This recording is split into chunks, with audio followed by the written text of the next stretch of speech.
I've always believed that the people we trust the most are the ones least likely to hurt us. But trust isn't something that breaks with a loud crack. Sometimes it erodes quietly, one unguarded moment at a time, until you suddenly realize the line between safe and dangerous has blurred. It happened on a night that was otherwise forgettable. My mom was out of town on a weekend business trip, leaving the house unusually quiet. The rain was steady, tapping against the windows, the kind of weather that makes you want to curl up and disappear into a book.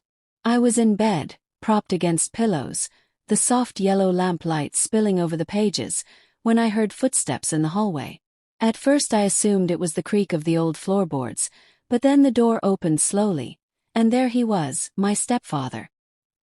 He didn't look like he had a reason to be there. His expression was casual, but there was something in his eyes. Hesitation, maybe curiosity. He asked if I was still awake. His voice low, as though he didn't want to disturb the calm of the house. I told him I was fine, expecting him to leave, but instead, he stepped inside and sat down at the edge of my bed. It wasn't unusual for us to talk, but this felt different. He asked how I'd been lately, really been. Maybe it was the quiet of the night, or maybe it was the loneliness I'd been carrying since my recent breakup, but I told him the truth, that I'd been feeling invisible, unwanted, like my life had stalled while everyone else's kept moving forward. He listened intently, his eyes holding mine in a way that made the air feel heavier. And then, without a word, he reached out and took my hand. It was a simple gesture, but it felt too intimate for what we were supposed to be. I could feel the warmth of his palm against mine, and my pulse picked up before I could stop it. I should have pulled away, but I didn't.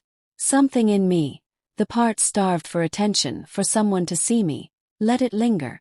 The rain outside grew heavier, filling the room with a soft, relentless rhythm. Neither of us spoke for a moment, and the silence felt both comforting and dangerous. When he finally let go, he told me I should get some rest.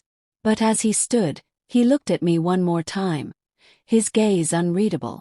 That look stayed with me long after the door closed. In the days that followed, I tried to convince myself it had been nothing, just a moment of kindness taken too personally. But then I began noticing subtle changes. His eyes would follow me a little too long when I entered the room.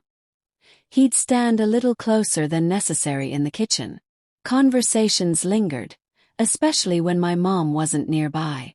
None of it crossed an obvious boundary, but the undercurrent was there, unspoken and undeniable. I found myself both dreading and anticipating the moments we were alone. My chest would tighten when I heard his footsteps, and sometimes I'd catch myself wondering what would happen if either of us stopped pretending. One afternoon, I came home to find him fixing something in the living room. My mom wouldn't be back for another hour. I tried to keep it casual, asked him about his day, but there was a tension in his smile. He offered me a drink, and as I reached to take it, our fingers brushed. The contact was brief, but the way his hand lingered over mine made my breath catch. I told myself to walk away, and I did, but my mind stayed in that moment. It wasn't about the touch itself. It was about what it meant. This wasn't a misunderstanding anymore. We both knew. I started avoiding him after that. If he came into the kitchen, I'd find a reason to leave. If he knocked on my door, I'd pretend to be asleep. But the avoidance didn't erase the pull. If anything, it made it stronger. The tension was like a storm cloud that refused to break. Thick, heavy, always there. Then came the evening that confirmed everything. My mom was in the kitchen making dinner, her back to us. He was across the room, leaning against the counter, and our eyes met. It was just a glance, barely a second, but it carried the weight of everything we hadn't said.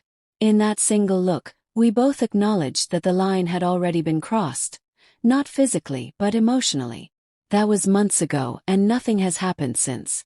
At least, nothing that anyone else would notice. But the truth is, something very real happened in the quiet of that rainy night, and it's still between us. It lives in the small moments, the way we avoid each other too deliberately, the way our conversations are polite but clipped, the way we both know but never speak. I've never told anyone about it. On the surface, there's nothing to tell. But deep down, I carry the guilt of knowing that for one night, I didn't stop something that should have never started.